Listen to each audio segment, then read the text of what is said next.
Hai guys, bersyukur banget kalau kita hari ini boleh kembali lagi bertemu dan bersekutu bersama. Teman-teman, mari kita terus doakan. Rencananya di bulan Mei kita akan memulai ibadah remaja onsite. So, terus doakan supaya ini menjadi sebuah kesempatan bagi kita untuk kembali bersekutu, kembali berkumpul bersama, dan kita bisa sama-sama memuji dan memuliakan Tuhan di gereja. Teman-teman terus doakan, dan saya juga atau Lause mengundang teman-teman yang mungkin suka menyanyi dan suaranya baik, dan teman-teman rindu untuk melayani.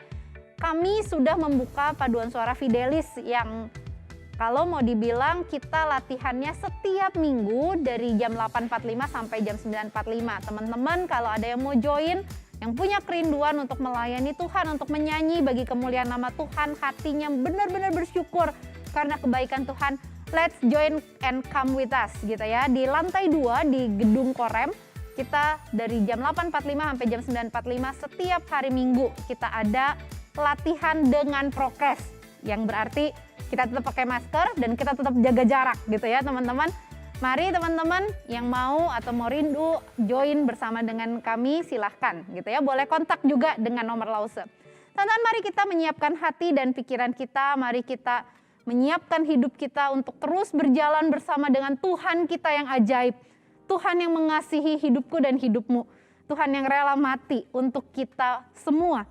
Mari kita sama-sama tundukkan kepala, kita berdoa, kita mengambil waktu teduh di hadapan Tuhan.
Hai semua, apa kabar?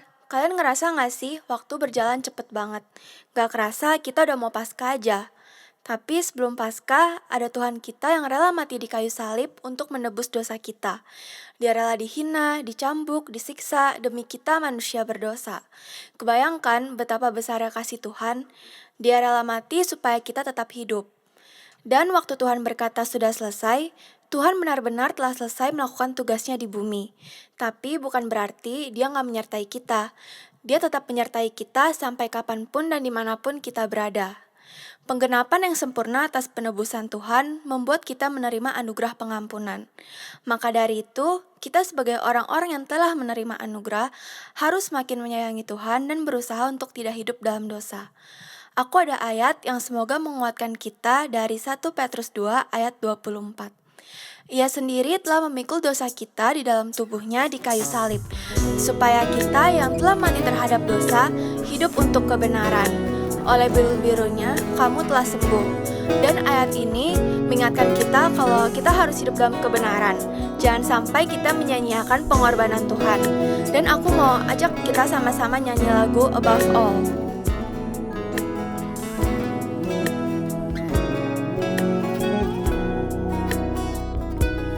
Above all powers, above all kings, above all nature and all created things, above all wisdom and all the ways of men. You were here before the world began. Above all kingdoms, above all thrones, above all wonders the world has ever known, above all wealth and treasures of the earth, there's no way to measure what you're worth.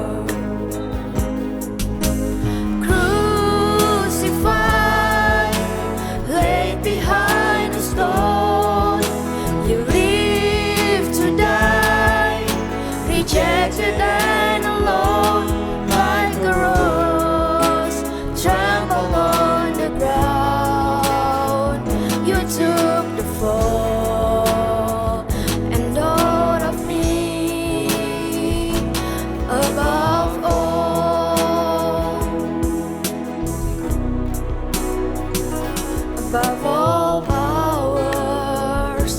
Above all kings, above all nature and all created things, above all wisdom and all the ways of men. You were here before the world began. Above all kingdoms, above all thrones, above all wonders the world has ever known, above all wealth and treasures of the earth, there's no way to measure what you're worth. Crucified, laid behind a stone, you live to die, rejected and alone, like a rose trampled on the ground. You took the fall and thought of me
Mari kita sama-sama berdoa. Tuhan, kami mengucap syukur untuk semua kebaikan Tuhan. Kami mengucap syukur karena pengorbanan Tuhan menyatakan, membuktikan bahwa Engkau sungguh-sungguh mengasihi kami yang adalah orang-orang yang berdosa. Kami bersyukur karena pengorbanan-Mu yang begitu sempurna melayakkan kami untuk kami menjadi anak-anak-Mu. Pengorbanan-Mu yang begitu sempurna menjadikan kami, membuat kami selalu bersama dengan Engkau. Terima kasih Tuhan untuk anugerah pengorbanan Tuhan yang tidak terhingga itu. Hanya di dalam satu nama Tuhan kami Yesus Kristus, kami mengucap syukur dan berdoa. Amin. Guys, Yohanes 19 ayat 30 berkata seperti ini. Sesudah Yesus meminum anggur asam itu, berkatalah ia, sudah selesai. Lalu ia menundukkan kepalanya dan menyerahkan nyawanya. Teman-teman, ini adalah perkataan ke-6 saat Tuhan Yesus ada di atas kayu salib. Teman-teman, ketika kita menjalani kehidupan kita sebagai mungkin seorang mahasiswa atau mungkin sebagai seorang pekerja atau mungkin juga sebagai seorang siswi SMP SMA, rasanya kalau kita sudah menyelesaikan tugas, ketika kita sudah menyelesaikan rentetan ujian, rasanya apa teman-teman? Lega, bener nggak? Rasanya the freedom is coming gitu ya, kayaknya kebebasan itu datang. Teman-teman, menarik sekali ketika Tuhan Yesus ada di atas kayu salib dan ketika dia selesai untuk mengatakan aku haus gitu ya. Minggu lalu kita membahas tentang pernyataan Tuhan Yesus yang kelima, aku haus. Maka dia melanjutkan dengan ayat yang ke-30, Yohanes 19 ayat 30. Dia mengatakan sebuah perkataan yaitu sudah selesai. Pertanyaannya apa sih yang udah Tuhan selesaikan? Apakah Tuhan Yesus seperti kita gitu ya? Melakukan berbagai kegiatan, melakukan berbagai ujian, melakukan ini dan itu, kemudian kita berkata, akhirnya lega, semua udah selesai. Atau apa sih yang tercakup di dalam perkataan Tuhan Yesus itu sudah selesai? Teman-teman, setidaknya kita akan bahas 3, teman-teman. Yang pertama, ketika Tuhan Yesus berkata sudah selesai, maka yang pertama adalah hukum Taurat sudah digenapi atau sudah dipenuhi. Teman-teman, ketika Tuhan Yesus datang ke dalam dunia, maka di awal kehadiran dia, dari dia lahir sampai dia mati di atas kayu salib, dia tahu tujuan utamanya bukan untuk meniadakan hukum Taurat. Dia tahu waktu dia datang ke dalam dunia ini tujuannya adalah menggenapi hukum Taurat. Maka di dalam Yohanes 4 ayat 34 dia berkata dengan sangat jelas bahwa dia datang untuk melakukan pekerjaan dari Allah Bapa sendiri, yaitu dia yang mengutusnya. Atau kita bisa lihat di dalam Matius pasalnya yang ke-5 ayat yang ke-17 dikatakan bahwa dia datang bukan untuk meniadakan hukum Taurat tetapi untuk menggenapinya. Teman-teman, menarik sekali di dalam kehidupan Tuhan Yesus tahu dengan sangat jelas, tahu apa yang menjadi fokus hidupnya. Dia terfokus dan tidak pernah gagal fokus atau salah fokus gitu ya. Gagal fokus atau salah fokus bisa seringkali membuat kita keluar dari apa yang sudah kita rancangkan. Tetapi menarik sekali Tuhan Yesus di dalam kehidupannya, dia tahu yang dia kerjakan adalah untuk menggenapi rencana Allah di dalam kehidupan dia saat itu. Teman-teman, di dalam kehidupan kita apa sih yang menjadi fokus kita ada di dalam dunia ini? Kita nggak mungkin berkata bahwa kita ada cuman karena kebetulan, bukan? Kita nggak pernah bilang kita ada di dalam dunia ini karena kita terjebak gitu ya. Nggak mungkin teman-teman. Segala sesuatu yang ada di dalam dunia ini, ketika engkau dan saya ada di dalam dunia ini, maka kita punya satu misi, kita punya satu tujuan hidup, yaitu apa? Memuliakan Tuhan lewat hidup kita. Teman-teman, pertanyaannya berapa sering kita itu menjadi orang yang gagal fokus atau salah fokus? Hidup kita bukannya memuliakan Tuhan, sebaliknya hidup kita menjadi kehidupan yang berusaha mati-matian untuk mengekspos diri kita dan memuliakan diri kita. Teman-teman, mari Kalau kita pernah gagal fokus gitu ya, saya termasuk orang yang sering banget distraksinya tuh tinggi gitu ya, sering banget kalau ada distraksi apapun saya bisa langsung apa sih gitu ya teman-teman ya, lalat lewat pun saya bisa jadi aduh ini apa sih gitu ya. Teman-teman ketika kehidupan kita gagal fokus atau salfok, mari kita kembali lagi gitu ya. Mari kita balik lagi, kita ingatkan kembali, mari kita pakai yang namanya kompas rohani kita. Mari kita baca kembali firman Tuhan. Biar firman Tuhan itu kembali menggairahkan hidup kita bahwa kita ada. Karena kita tahu kita ditempatkan Tuhan untuk membawa kemuliaan bagi nama Tuhan. Itu yang pertama teman-teman. Dia tahu tujuannya adalah menggenapi rencana Allah, menggenapi hukum Taurat yang ada. Yang kedua teman-teman, apa yang udah selesai? Yang udah selesai adalah teman-teman, setan sudah dikalahkan. Menarik ya teman-teman ya, ketika setan berpikir mereka sudah menang karena dia sudah berhasil menyalibkan anak Allah, maka sebenarnya setan itu dikadalin teman-teman. Kenapa? Karena justru dengan menyalibkan Tuhan Yesus gitu ya, seolah-olah Tuhan Yesus kayak nggak punya kuasa untuk menyelamatkan dirinya sendiri, seolah-olah Tuhan Yesus kayaknya kalah saat itu. Tetapi sebaliknya yang terjadi adalah pada saat Tuhan Yesus di atas kayu salib, maka rencana Allah di dalam dunia ini tergenapi. Teman-teman, waktu manusia jatuh pertama kali ke dalam dosa, di dalam Kejadian 3 ayat 15, di sana dengan sangat jelas diberitahukan kepada Adam dan Hawa yang saat itu saling menyalahkan satu sama lain. Adam menyalahkan Hawa, Hawa menyalahkan ular gitu ya, nggak ada endingnya gitu ya, saling nyalahin satu sama lain. Maka Tuhan sudah mengatakan dengan sangat jelas bahwa keturunan Hawa akan meremukkan, akan mengalahkan yang namanya iblis atau setan. Dan itu terbukti ketika Tuhan Yesus mati di atas kayu salib, ketika dia berkata sudah selesai, maka kuasa iblis sudah dikalahkan. Kuasa iblis sudah dihancurkan.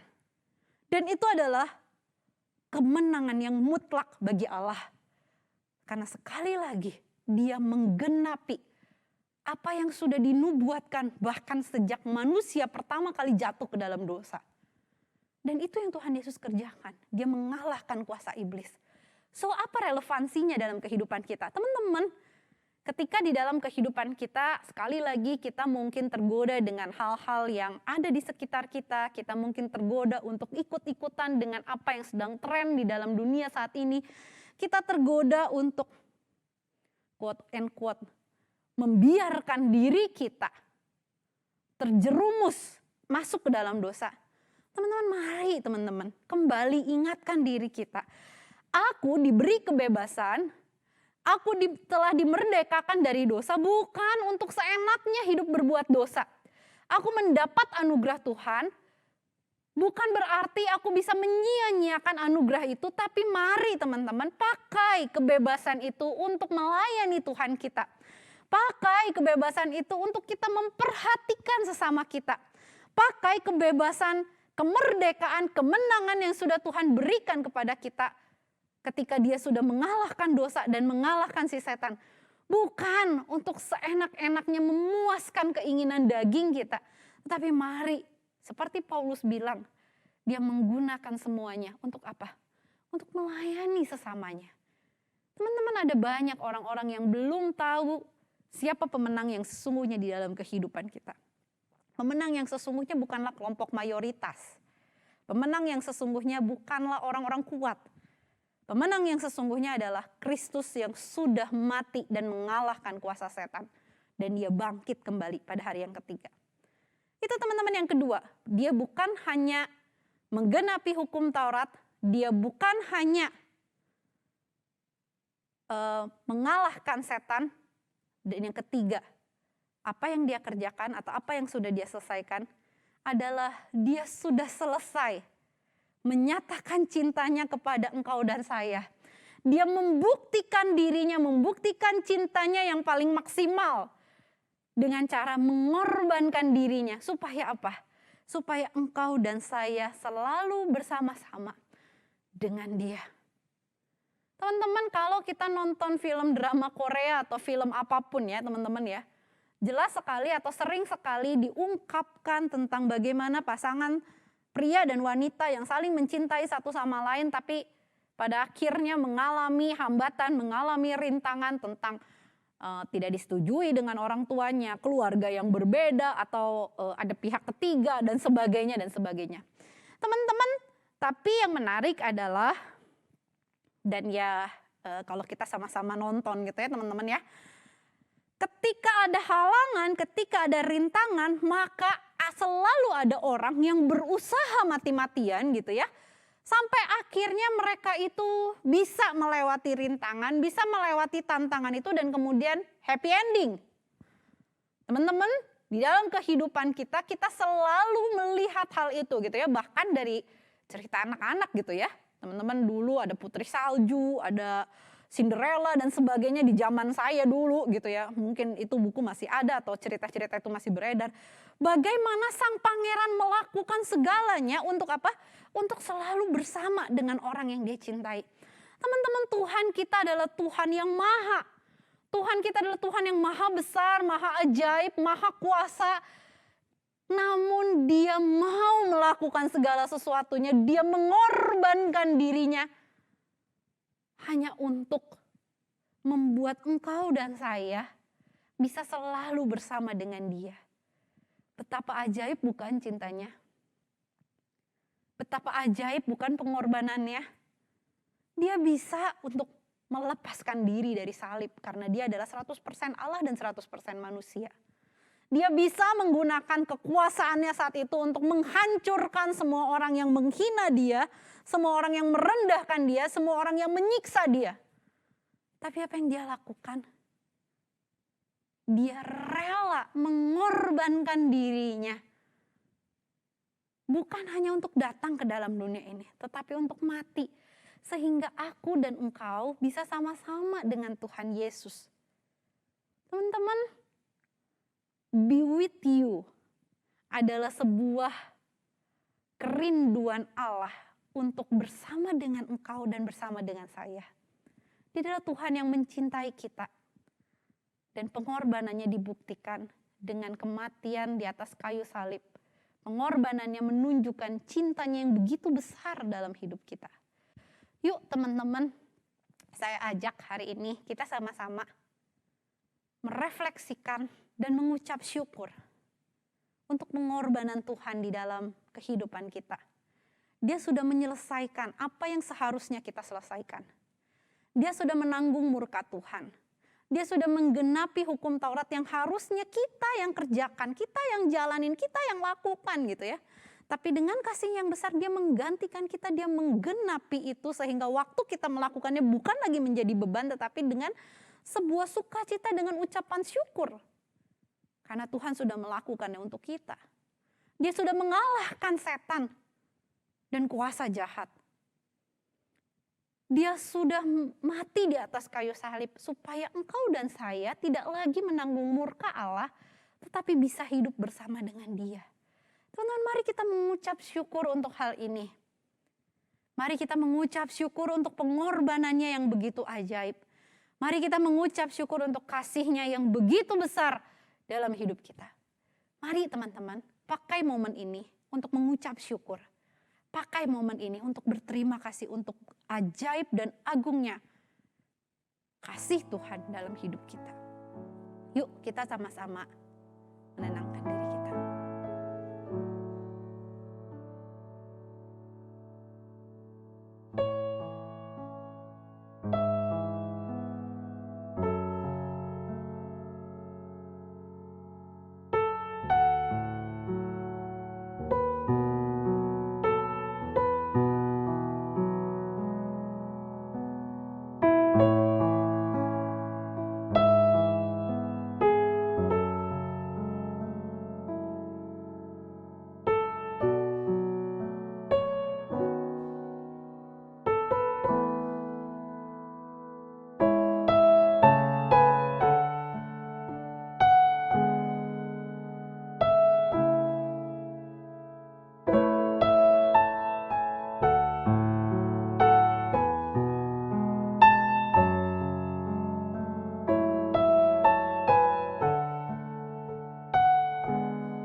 Terima kasih Tuhan karena Engkau adalah Tuhan yang sangat mengasihi kami. Sekalipun kami orang berdosa, Engkau tidak pernah membuang kami. Sekalipun kami sering kali gagal fokus, salah fokus, tapi Engkau tetap saja mau menerima kami kembali ketika kami menyadari kesalahan kami dan kembali lagi untuk mendekat kepada Tuhan. Tuhan ajar kami untuk kami mengucap syukur, mengingat setiap pengorbanan-Mu, mengingat setiap kebaikan Tuhan dalam hidup kami, mengingat betapa besar harga yang Kau harus bayar, sehingga kami bisa selalu bersama dengan Engkau. Ajar kami untuk selalu ingat akan hal itu. Ajar kami bukan hanya ingat, tetapi kami mensyukuri dan menjalani kehidupan kami dengan takut akan Tuhan. Hanya di dalam satu nama Tuhan kami Yesus Kristus kami mengucap syukur dan berdoa. Amin.